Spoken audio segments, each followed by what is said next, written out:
Capítulo 15. Espiritualidade gnóstica. Qualquer um que vestiu a carne não será salvo, mas aqueles que conhecem a si mesmos entrarão no reino dos céus. Apócrifo de Tiago.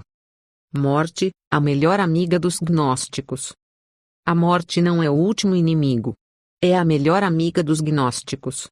Um Kevorkian cósmico, a doutora Morte vem como um seguro saúde espiritual para pôr um fim a um corpo físico indesejado. No sistema gnóstico a morte é uma vitória, o triunfo final do espírito sobre a matéria, o cancelamento final da obra maligna de Deus o Criador. A morte é o corredor luminoso para a liberdade radical de espíritos desencarnados que se libertaram do poder aprisionador do corpo físico.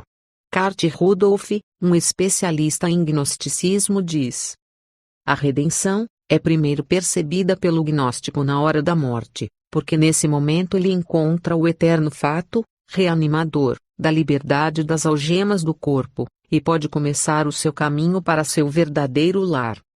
Os mandeanos, um grupo particular de gnósticos, chamavam a morte de o dia da fuga ou libertação. Na morte a chama divina se livra dos obstáculos do corpo e retorna para seu lugar de origem no ser divino. Um texto gnóstico diz: quando todo eleito deixar a bestialidade de lado, a existência corporal, então esta luz retrocederá até a sua essência. Esse momento de libertação não é simplesmente uma esperança futura. O que a alma experimenta na morte é o pagamento total do que o gnóstico já conseguiu em vida por meio da gnose. Conhecimento. Gnose. Você percebeu? Quando se pronuncia a palavra gnose está-se no centro do sistema gnóstico. O gnosticismo é um movimento centralizado no conhecimento. É claro, todos os sistemas de pensamento afirmam o conhecimento, mas o conhecimento gnóstico não é técnico, científico, lógico ou filosófico. O Tratado Tripartite adverte contra o conhecimento grego da filosofia, tipos de medicina, retórica, música ou lógica que leva à confusão.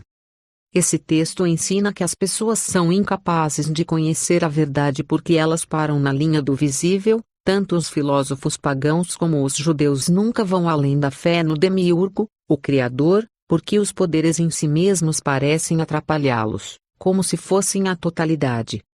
Em outras palavras, o Deus da criação engana as pessoas ao fazê-las pensar que não há nada além de sua esfera de autoridade. O resultado desse subterfúgio é que a maioria das pessoas nunca experimentou o conhecimento verdadeiro. A gnose gnóstica abre os céus. Ela transforma, redime e liberta o ser humano do mundo encaixotado do corpo para voos cósmicos de êxtase espiritual. Esse conhecimento não é uma teoria estéril. É uma experiência religiosa. Como o Evangelho da Verdade afirma sobre o verdadeiro crente. Se ele tem conhecimento, ou gnose, ele é do alto. Se ele é chamado, ele sempre ouve, responde e enfrenta aquele que o chama, e sobe para ele. E ele sabe de que modo ele é chamado. Possuindo conhecimento, ele sempre faz a vontade daquele que o chamou, ele deseja ser agradável a ele. Ele recebe descanso. Os nomes de cada um vão a ele. Aquele que tem conhecimento assim saberá de onde ele é, de onde vem e aonde está indo. Este é o conhecimento da verdade realmente espiritual, o conhecimento sobre para onde se está indo. É também o conhecimento de si mesmo. O Jesus do Apócrifo de Tiago revela o conhecimento da verdade para os discípulos. Qualquer um que vestiu a carne não será salvo, mas aqueles que conhecem a si mesmos entrarão no reino dos céus. De acordo com o Evangelho da Verdade, o autoconhecimento e o conhecimento de Deus são a mesma coisa. Aqueles que conhecem o Pai, o incompreensível e inconcebível Deus, o descobrem em si mesmos. Aristóteles disse sobre a iniciação nos mistérios pagãos de seus dias que no estágio final não haveria mais aprendizado, mas somente experiência, que produziria uma mudança no estado da mente. Um entendido nos mistérios pagãos antigos que formavam um modelo para a espiritualidade gnóstica, também vê a importância da transformação. Mistérios eram rituais de iniciação de um caráter secreto, voluntário e pessoal que objetivavam uma mudança de mente por meio da experiência do sagrado. Isso é o que os religiosos pagãos romanos e gregos obtinham de seus rituais de mistério. Um observador contemporâneo, o historiador romano Dio Cássio, cerca de 155 a 229 d.C., dá alguma indicação das expectativas espirituais que acompanhavam uma iniciação. Alguma coisa deve necessariamente acontecer na alma. Assim, a confusão inicial dos candidatos transforma-se em maravilha, e a aceitação da razão. Isso é claramente gnose como transformação. Um escritor popular sobre Nova Era, sem qualquer referência explícita ao gnosticismo antigo, descreve o movimento contemporâneo da espiritualidade mística da mesma maneira. A salvação, para o seguidor da Nova Era, é equiparada à gnose, conhecimento experiencial. É a autopercepção ou a percepção de que o nosso eu verdadeiro é Deus. A Bíblia distingue fé e pecado, submissão e rebelião. O gnosticismo coloca a gnose contra a fé. A paráfrase de Sen fala da prática impura da fé. De acordo com Rudolf, a fé só tem um papel provisional, relativo ao conhecimento. O gnosticismo deseja a gnosis assim como Eva desejava o fruto proibido e o conhecimento oculto que a faria como Deus, assim a fixação gnóstica em Gênesis 3 e suas leituras contrárias. Ela se recusou a ter fé na palavra de Deus, e foi seduzida pela promessa do conhecimento direto, pelo qual o mundo seria reconfigurado, não de acordo com a ordem de Deus, mas de acordo com a pretensão inspirada diabolicamente para o egoísmo imortal. Desconsiderando a revelação bíblica e sua criada divina, a razão humana, esta gnose põe o crente em contato com os mistérios ocultos que dormem dentro da alma. O objetivo da espiritualidade gnóstica, a união com o divino. E isso, o fim, é a recepção do conhecimento a respeito dele que está escondido, que é Pai. De quem veio o começo e para quem tudo que procedeu dele retornará. O gnosticismo usa os termos clássicos do monismo, enquanto mantém a possibilidade da identificação total e união com o divino. Uma expressão muito empregada para evocar a realidade divina é a totalidade, e Deus é referido como o Pai da totalidade. O alvo da existência, de acordo com o testemunho da verdade, é o conhecimento de tudo. Tal conhecimento conduz da multiplicidade à unidade, e, assim, à união com o Pai desconhecido. A ordem total dos éons, diz o Tratado Tripartite, tem um amor e um desejo pelo perfeito, pela total descoberta do Pai, e isso é sua união ininterrupta. Além das polaridades. A própria essência dessa heresia antiga é a confusão bem-aventurada entre Deus e o homem. Assim, na união com o todo, simultaneamente a pessoa encontra a si mesma, pois o ego, como vimos, é Deus. Hans Jonas fala da identidade ou consubstancialidade do mais íntimo do homem com o supremo intransmundano Deus, ele mesmo em geral chamado homem. Em outras palavras, a busca por Deus é a busca por si mesmo. No entanto, o Evangelho da Verdade indica o que acontece quando eu finalmente encontro o Deus gnóstico. Tal união é pessoal, física e, sem dúvida, uma dissolução individual. Finalmente a unidade completará o espaço. Cada um alcançará a si mesmo dentro da unidade, ele se purificará a si mesmo da numerosidade dentro da unidade pelo conhecimento, sua substância interna sendo consumida como pelo fogo. Mas dessa época, da morte, em diante, a forma exterior não mais aparecerá, mas se apagará na união da unidade, porque agora suas obras estão espalhadas. Esta desintegração do muito no um, a aniquilação da diferença e da individualidade é um tema clássico do monismo místico. Porque ela está no famoso sistema dualístico do gnosticismo. O atual bispo da Igreja Agnóstica de Los Angeles, Stephen Roller, um gnóstico do século XX, afirma o caráter monístico de sua fé, descrevendo a experiência espiritual que o gnosticismo oferece como comunhão no escuro mar da consciência profunda. Os elementos da espiritualidade gnóstica. Destruição da ordem criada. Todo desvio do desígnio criador Deus deve desconstruir a ordem natural e recriar a vida em termos de seus próprios desejos. Assim, em nossos dias, os homossexuais têm influência muito além de seu número nos círculos intelectuais, na mídia e nas artes. Nesses campos, que ajudam a definir a realidade, a oportunidade de recriar o mundo ao derrubar a heteropatriarquia e tornar normativa a visão homossexual da vida. Um programa semelhante é apoiado por feministas radicais. Esta atividade desconstrutiva e recriativa encontra recursos espirituais na nova espiritualidade na qual marginais veem a si mesmos como xamãs. Não é de se surpreender que um programa semelhante caracteriza a espiritualidade do gnosticismo antigo. O escritor contemporâneo Philip Lee crê que o gnosticismo voltou em nossos dias para desfigurar o cristianismo. Ele observa que, para a personalidade gnóstica, o conhecimento religioso, conhecimento de Deus, nunca poderia ser descoberto em termos de peregrinação na terra. O conhecimento de Deus requeria o oposto exato, um retirar-se deste mundo.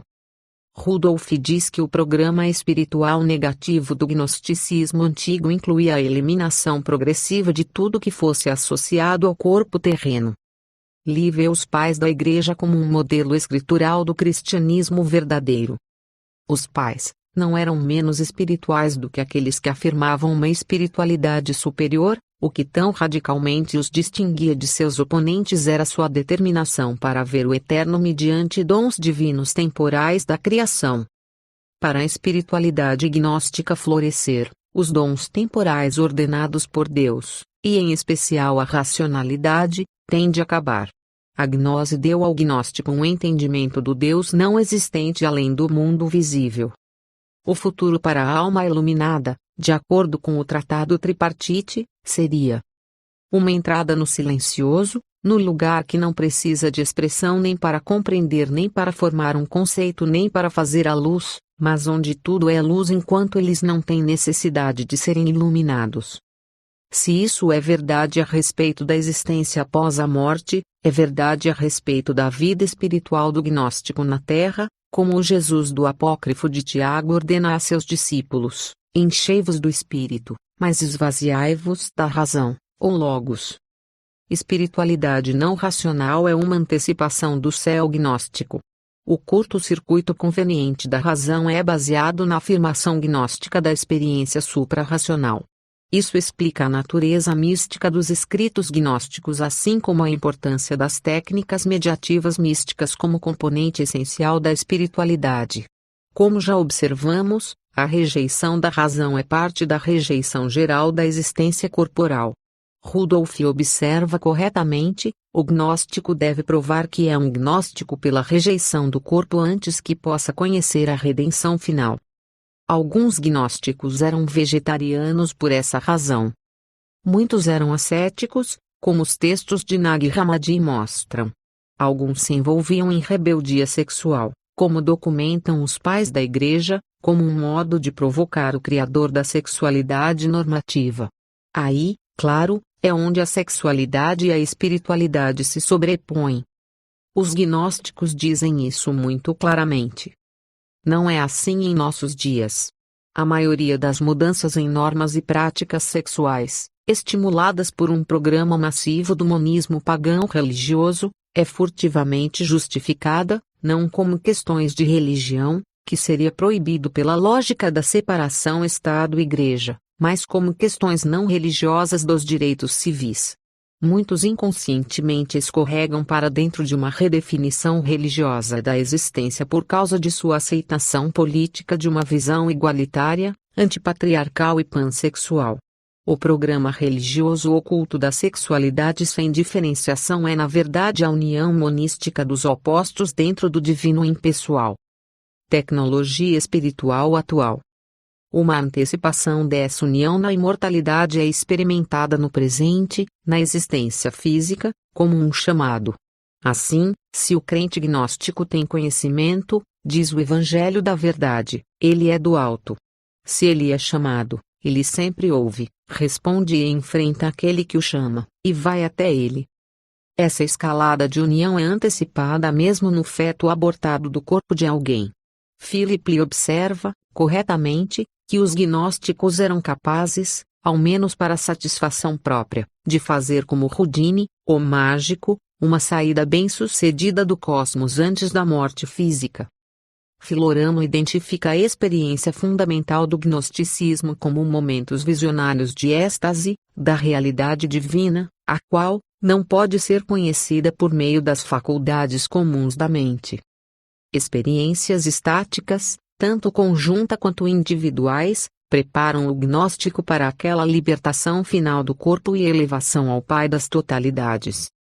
Êxtase comunal, os sacramentos gnósticos. Assim como as religiões pagãs de mistério que eles frequentavam e estudavam, os gnósticos se envolviam em cerimônias de iniciação altamente codificadas, com detalhes que são somente sugeridos pelos nossos textos. Os autores do recente livro, Magia Cristã Antiga, de 1994, chamam esses sacramentos de rituais de elevação nos quais os gnósticos desenvolveram suas práticas de ritual de poder. As iniciações em geral, diz Barque, falando amplamente dos cultos de mistério pagãos, têm sido definidas como dramatização de status ou mudança ritual de status. O objetivo da iniciação sacramental, em outras palavras, é uma transformação espiritual e mística. Irineu observa que no gnosticismo há tantas redenções, sacramentos de iniciação, quanto há mestres de mistério desta doutrina. O Evangelho de Filipe enumera 5 desses sacramentos: um batismo, uma unção, uma eucaristia, uma redenção e uma câmara nupcial. A própria existência dos 5 sacramentos consecutivos sugeria uma elevação progressiva nas profundezas do mistério. Nada se sabe a respeito do sacramento da redenção, assim devemos fazer comentários somente sobre 4 sacramentos. Batismo na perfeição. O batismo em questão não é o batismo cristão, que representa a remoção dos pecados por meio da morte de Cristo. Os gnósticos inventaram um outro batismo, baseados nas palavras de Jesus: eu tenho outro batismo para ser batizado. Isso eles afirmavam ser um segredo, um batismo místico de perfeição entregue a Cristo em Jesus, e revelado somente a seus verdadeiros seguidores. Por essa razão, eles argumentaram, não se poderia encontrá-lo descrito nas páginas da Bíblia. A unção. Além do batismo espiritual na perfeição, o Evangelho de Filipe menciona o sacramento da crisma, ou unção, que é superior ao batismo, pois é da palavra crisma que veio a designação de cristãos. Embora não nos seja dito muito a respeito, essa unção com óleo servia como uma cerimônia de redenção especial e funcionava como um pré-requisito para a divisão da refeição comunal e a entrada no pleroma, o mais alto mistério de todos, o Santo dos Santos, a câmara nupcial. A ceia do Senhor com um desvio. Não é de surpreender que os gnósticos também tenham modificado o sacramento central da ortodoxia, a ceia do Senhor. Como é interessante que hoje nós descobrimos um desejo renovado para falsificar a ceia do Senhor.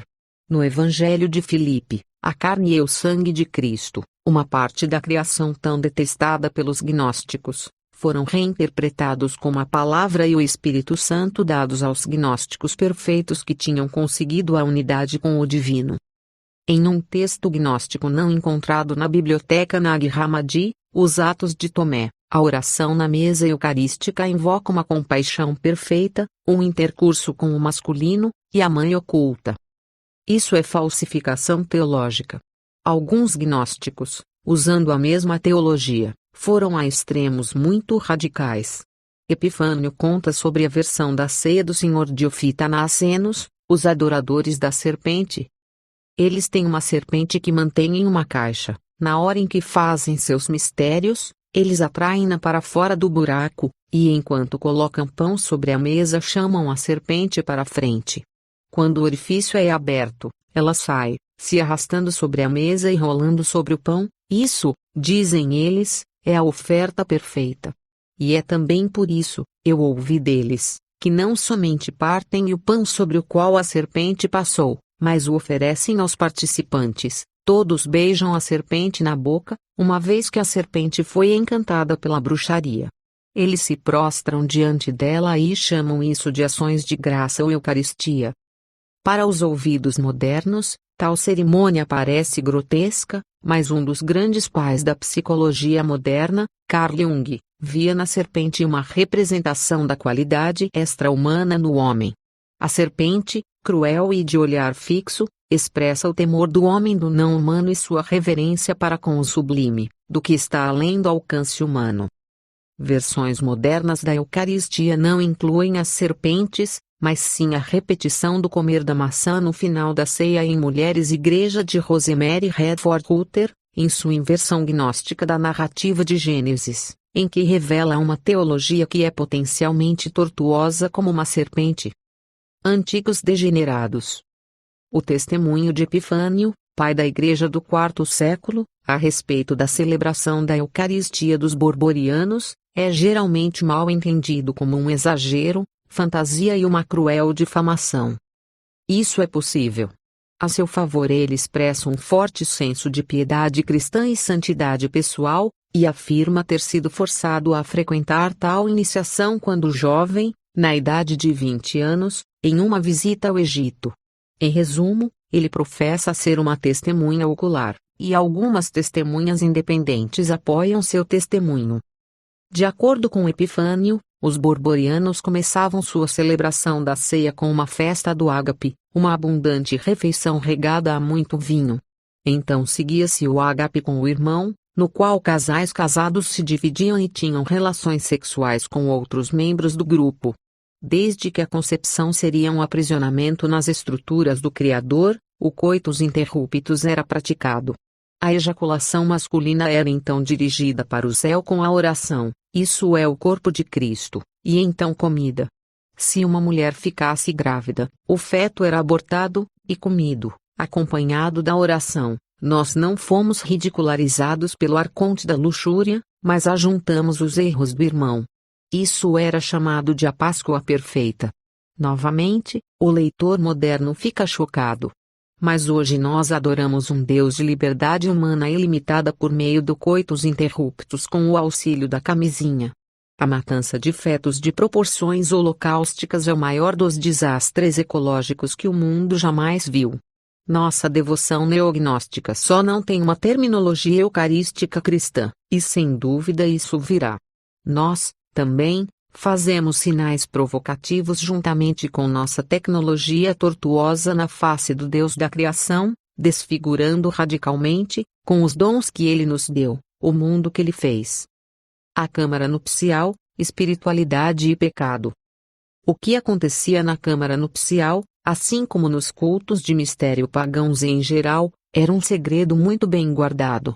Rudolf cria que os valentinianos preparavam uma câmara nupcial conforme a imagem das uniões cisígio, a união dos opostos, que acontecia em contraste com o casamento normal como o casamento imaculado. Nessa união a alma retorna aos braços de seu parceiro ou protótipo ideal, que é o evento decisivo no final dos tempos. Sem dúvida, algumas formas de representação dessa união final aconteciam na câmara. Filoramo fala da pessoa agnóstica sendo reconstruída em uma unidade andrógena na câmara nupcial. Em um nível, essa espiritualidade parece ascética e parece negar o mundo. Um casamento não poluído, diz Filipe, é um mistério verdadeiro. Não é da carne, mas puro. Não pertence ao desejo, mas antes à vontade. Não pertence às trevas ou à noite, mas antes ao dia e à luz. Apesar dessa afirmação da pureza, o que acontecia dentro da câmara nupcial é de se imaginar. E se o leitor se lembra, é o Evangelho de Filipe, que relata que Jesus muitas vezes beijava Maria Madalena, a prostituta arrependida, na boca.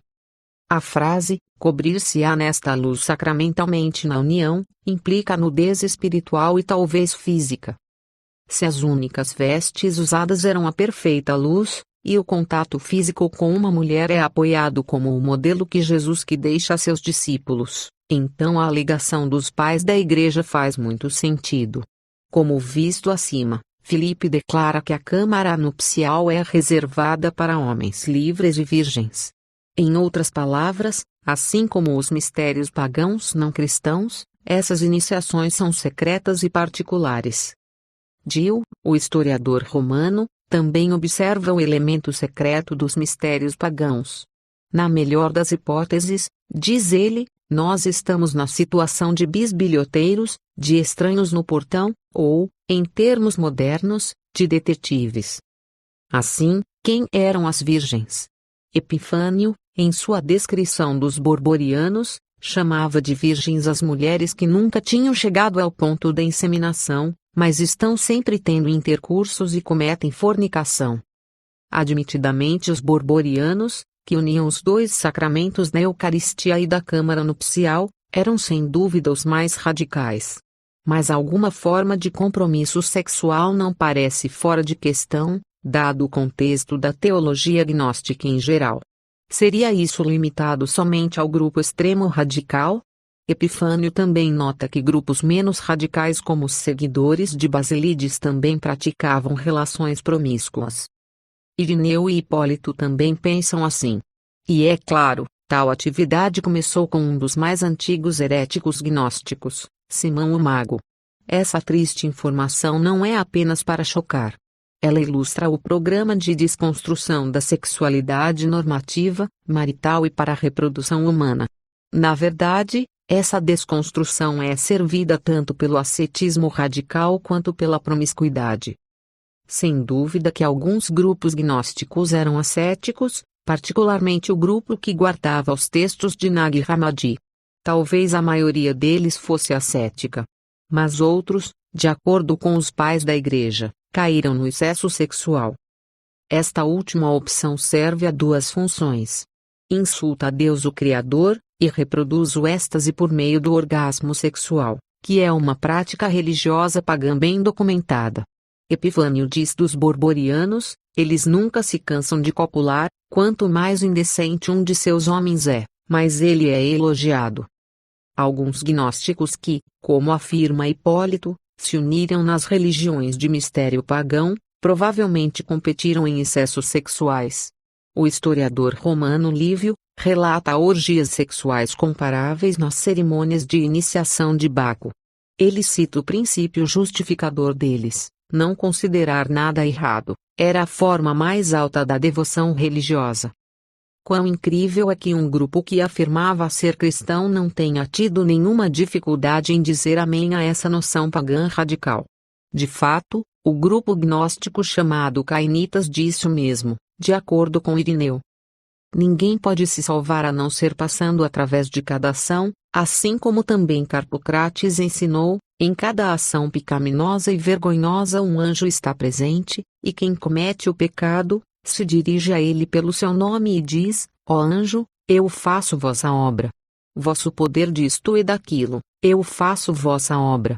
E esse é o conhecimento perfeito, sem medo de cair em tais ações cujos próprios nomes não podem ser mencionados. Que exemplo poderoso, em um texto antigo, da união do pecado com a espiritualidade que achamos tão comum nos dias de hoje. Irineu então observa que, de acordo com os escritos deles, antes da partida a alma deve estar certa de cada aspecto da vida e não deve ter deixado de praticar nada antes de partir, senão, será novamente enviada para outro corpo por não ter praticado tudo para obter a liberdade. Ascética ou libertina, tal liberdade vem da rejeição de Deus como Criador e Legislador, e de um compromisso radical em destruir as estruturas da criação. O apóstolo João, que conhecia alguma forma de gnosticismo antigo, emite um julgamento destrutivo contra todas essas pessoas enganadas. Todo aquele que permanece nele não vive pecando, todo aquele que vive pecando não o viu, nem o conheceu. O gnosticismo afirmava o oposto. Suas experiências religiosas são na verdade geradas pelos atos de pecado. João nomeia isso também. Aquele que pratica o pecado procede do diabo, porque o diabo vive pecando desde o princípio. Para isto se manifestou o Filho de Deus, para destruir as obras do diabo. Se o êxtase sexual era parte de cada cerimônia gnóstica da câmara nupcial, um êxtase de uma natureza mais espiritual, a união dos opostos, parece ter sido produzido na câmara, talvez pelo canto de mantras estranhos. De acordo com Irineu, as seguintes palavras são pronunciadas na cerimônia de casamento: eu te batizo, no nome do Pai desconhecido do universo, na verdade, a mãe de todos, naquele que desceu sobre Jesus, na união e redenção e participação dos poderes. Então se segue uma repetição de palavras bizarras: Basima Kakabasa Yanai Ramista de Arbada Kaiota Bafabor Camelanti. Messa Ufar Magno Inse Enxaldiemos Omeda Yasha Faronepsea Yesu Nazarene. Redenção, estágios, ascensão por meio da meditação. Os mantras são elementos importantes da meditação mística individual. Gnose era também uma questão intencional pessoal. O desafio da espiritualidade é imenso. Os gnósticos viam a si mesmos aprisionados em um corpo físico e então rodeados por ao menos 7 círculos concêntricos que se alargavam para fora em direção ao cosmos diante deles, cada um representando vários níveis de autoridade ilegítima das potestades e poderes instituídos pelo grande arconte governador, o Deus da criação. De acordo com a teoria, a alma está acompanhada por seres de luz, e vai atravessando os 7 domínios horríveis onde cristãos, monges, mandeanos apóstatas e outros desvalorizados ficam, até alcançar o mundo da luz. Ao partir deste mundo, reconta Epifânio, a alma faz sua trajetória por meio desses arcontes, mas ninguém pode atravessá-los a não ser que seja perfeito neste conhecimento. O conhecimento serve como uma senha, na passagem de cada círculo, ou éon. Irineu descreve a jornada da alma. Quando elas vão até os poderes, elas devem falar assim: eu sou filho do Pai que é preexistente. Eu sou filho do preexistente. Eu vim para ver todas as coisas que pertencem a mim e aos outros. Cada alma tem seu próprio ajudador ou relativo espiritual que confirma a ascendência, que é uma vestimenta de luz. Obviamente, os espíritos guias não são uma invenção da espiritualidade da nova era. O processo, experimentando a união monística agora. Perguntamos novamente: esta última jornada através das estrelas é a única jornada da alma? Certamente a reencarnação está presente nos textos gnósticos, de maneira que almas imperfeitas a fazem repetidas vezes. No entanto, à luz da espiritualidade contemporânea da nova era, que oferece ampla documentação a respeito da experiência mística terrena, pareceria que a alma agnóstica, já nesta vida, por meio da meditação, fez a viagem, mesmo que imperfeitamente. Na meditação hinduína da nova era, o leitor lembrará que isso também procede do número 7 pontos chakra no corpo, por onde o espírito, a alma sobe e sai regularmente das limitações da existência física para um 8º domínio de libertação espiritual. No texto Nag Hammadi Zostrianos, um documento profundamente influenciado pelo misticismo mágico oriental do zoroastrismo, o mestre, Zostrianos, apresenta uma série de revelações feitas por seres exaltados a respeito da natureza da esfera celestial. Zostrianos avança de um estágio para o próximo por meio dos batismos iniciatórios, progredindo em visão espiritual através de 7 estágios e então entra no 8º e finalmente no 9º do conhecimento perfeito. Ele relata sua experiência da ascendência da alma, mas no tempo passado. Muitas afirmações fascinantes têm um toque moderno da nova era. Ele, o poder de um Espírito Santo superior a Deus o Criador, veio somente sobre mim. Eu vi a criança perfeita, um superego. Cada um dos 7 batismos nos coloca no caminho do autocriado. Próximo do final do processo, Zostrianos afirma, em termos similares às afirmações daqueles que penetraram com sucesso no mundo do espírito por meio da meditação. Eu fiquei acima de meu espírito, orando fervorosamente para as grandes luzes. Ele finalmente chega na simplicidade do espírito invisível dentro da 9ª unidade.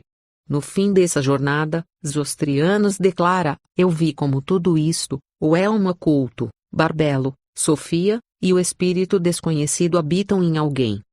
Em uma palavra, a experiência mística não é nada mais do que a divinização: eu me tornei divino. Para reproduzir o processo, os mestres conduzem os discípulos em um canto, oração de vogais e palavras sem sentido,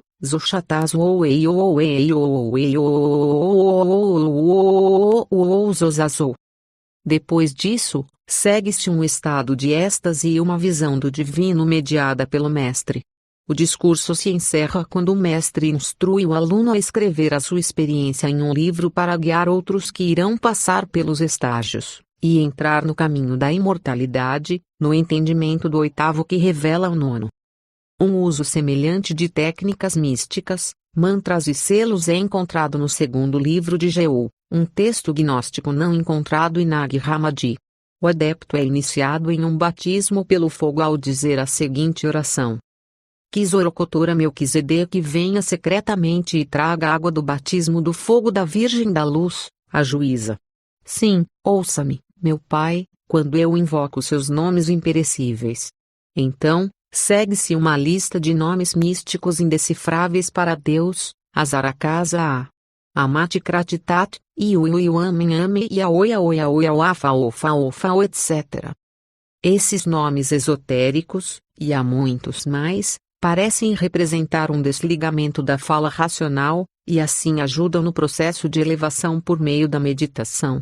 Esse método de espiritualidade não é cristão. De fato, é especificamente repudiado por Jesus em seu ensino sobre a oração.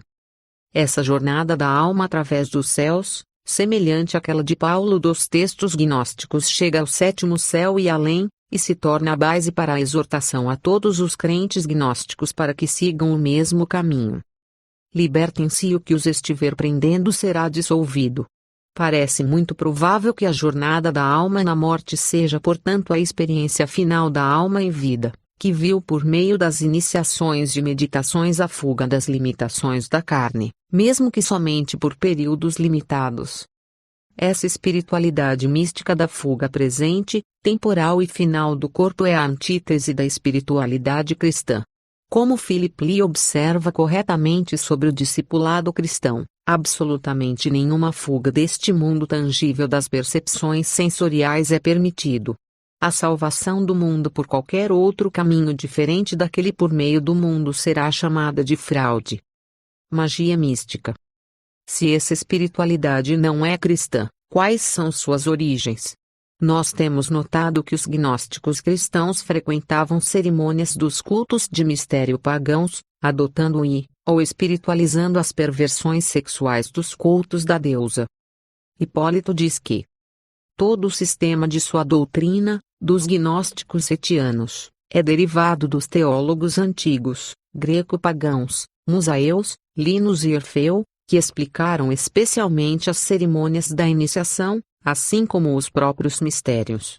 Pois a doutrina deles a respeito do útero é também a máxima de Orfeu, e a ideia do umbigo é para ser percebida como tendo o mesmo simbolismo associado nas orgias bacanais de Orfeu. Isso é confirmado por Irineu. O mais perfeito entre eles desavergonhadamente faz todas as coisas proibidas. Comida sacrificada aos ídolos, eles são os primeiros a se reunir nos festivais bárbaros feitos em honra aos ídolos em função do prazer. Muito do gnosticismo cristão, mediante seu contato com os cultos de mistério greco-romanos, era uma variação consciente do paganismo místico não cristão. O pensamento místico, diz o politeísta moderno David Miller, descrevendo sua história antiquíssima, começa com a matemática mística de Pitágoras, move-se contraculturalmente através das teologias metafísicas e por muitas heresias, gnosticismo de vários tipos, manifesta-se no pietismo após a Reforma, e termina em várias formas de romanticismo, de algumas literaturas do século XIX na Inglaterra e Alemanha para homens e mulheres fascinados pelo treinamento sensível, Dom Juan, o feiticeiro Yakio I Ching, ou confucionismo. Hipólito e Epifânio acusam inúmeros sistemas gnósticos de terem tirado suas teorias e especulações místicas do místico matemático Pitágoras, 581 a 497 a.C. Crê-se que Pitágoras esteve na Índia onde foi iniciado nas ideias espirituais do hinduísmo, e na noção de que o verdadeiro ego era um ego oculto. por meio de Pitágoras, em particular, e sem dúvida por muitas outras conexões, a espiritualidade gnóstica inclui o ingrediente crucial do hinduísmo monístico pagão. O outro elemento significante é a mágica da deusa egípcia. Como já vimos, Trovão, Sofia, o princípio da revelação feminina, declara: eu sou aquela cuja imagem é grande no Egito. A conexão é apropriada desde que Ísis era a deusa egípcia da sabedoria, isto é, a deusa da magia. Um estudioso de Ísis observa que a magia de Ísis é uma sabedoria real, pois consistia da visão no mistério da vida e da morte. Assim, a sabedoria era para os egípcios o equivalente à capacidade de exercer poder mágico. A iniciação em seus mistérios e as experiências nos segredos estáticos em seus templos deu aos adeptos uma antecipação da transformação na imortalidade. Nós possuímos unicamente um texto, já citado, do mundo antigo que descreve a iniciação no culto pagão de Ísis. No romance satírico escrito por Apuleio, intitulado Metamorfose ou O Asno Dourado, primeiro século depois de Cristo, o herói relata: e eu me aproximei da fronteira da morte, e coloquei o pé na entrada da porta de Perséfone, ou morte, eu viajei através de todos os elementos e voltei, e vi à meia-noite o sol, brilhando em branca luz, eu cheguei perto dos deuses do mundo superior e inferior e os adorei bem de perto. Essa descrição tem todos os ingredientes das experiências contemporâneas da nova era: luz, união com o todo, experiência próxima à morte. Essa espiritualidade oculta tangível, que parece ser o próprio centro da espiritualidade gnóstica, está brincando com um tipo de magia manipulativa pagã. O testemunho dos contemporâneos. Tertuliano acusou os gnósticos de intrometerem-se com mágica. Eles têm relações sexuais com mágicos, charlatões, astrólogos e filósofos, e a razão é que eles são homens devotados a questões curiosas ou curiosidade. Anteriormente, Irineu havia feito a mesma acusação contra os simonianos. Os sacerdotes do mistério e cada membro da escola de Simão praticavam feitiçarias.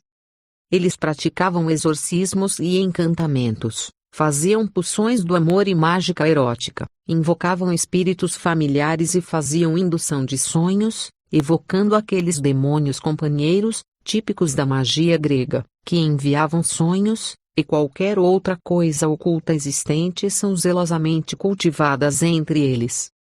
Conquanto esteja em moda hoje em dia acusar os pais da igreja caçadores de heresia de exagerarem, o apoio para as alegações deles vem de uma fonte não usual, o filósofo pagão Plotino, 205 a 270 d.C., que estava escandalizado de que os gnósticos usassem exorcismos, discursos apropriados, melodias, gritos, sussurros e assobios com a voz.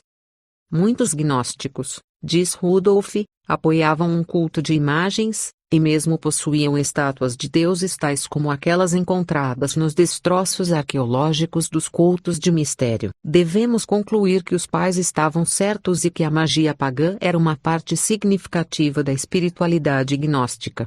À medida que o gnosticismo é reabilitado como cristianismo autêntico, nós não deveríamos nos surpreender em ver uma espiritualidade semelhante à magia e o retorno dela à Igreja, em particular por meio da deusa da sabedoria pagã. Conclusão.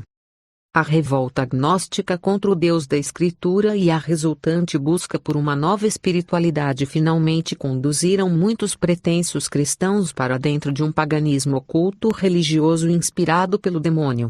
Arrancar o Deus do Antigo Testamento do cristianismo do Novo Testamento não encheu a Igreja com o Espírito de Cristo, mas abriu suas portas para o programa religioso pagão do êxtase sexual, da idolatria e da magia inspirada pelo Espírito, sobre o que o silenciado Antigo Testamento tem muito a dizer. Em uma visão que lembra o que agora acontece ao vivo e a cores na Catedral de São João, o Divino, na cidade de Nova York, e em muitos outros lugares de adoração cristã, o profeta Ezequiel é levado ao Templo de Jerusalém onde ele vê, na entrada norte do portão do altar, a estátua de um deus pagão provocando a Deus, próximo ao portão do pátio do templo, em uma sala secreta, 70 anciãos leigos, os representantes oficiais da casa de Israel, usurpando a função dos sacerdotes, envolvendo-se em práticas esotéricas da adoração pagã de ídolos imundos. No portão norte, uma mulher prostrada ante o deus babilônico da natureza, Tammuz.